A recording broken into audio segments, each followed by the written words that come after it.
Too often in college football over the last decade or so, we see explosive offenses and defenses that just can't keep up within their own same team.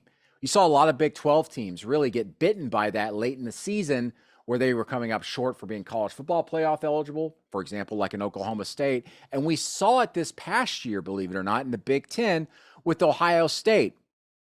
Ryan Day, of course, makes a decision. We're not going to keep doing this here. We got to get a new defensive coordinator here. This is where you play good college football on defense. This is linebacker U. So what's he do? He goes to Oklahoma State and gets Jim Knowles. Oklahoma State, weird. Good defense? Yes.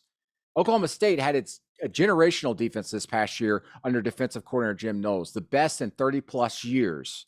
Was number one in some categories, number two in others, just behind that generational defense at Georgia that just won the national championship. Now, this Ohio State defense, as many of you know, was always ridiculed for its lack of productivity in the secondary. But really, there are weaknesses throughout that roster with depth.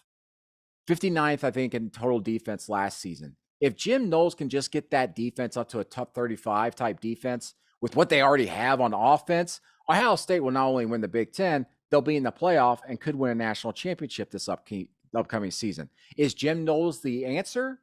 There's some questions to that. Jim Knowles, as great as that defense was for him at Oklahoma State this past year, was made up of veterans. He was building toward that for 3-4 years. A lot of those guys at Oklahoma State are gone. We're about to find out just how much that'll hurt Oklahoma State. But for Ohio State, they've got some good pieces. They just need to be coached up. For one, be better tacklers. So I think what you saw in the Rose Bowl, obviously, against Utah, that's not quite what you're going to see with its defense at Ohio State moving forward on Jim Knowles. The question is, how much better will they get overnight? Well, this spring will tell us a lot.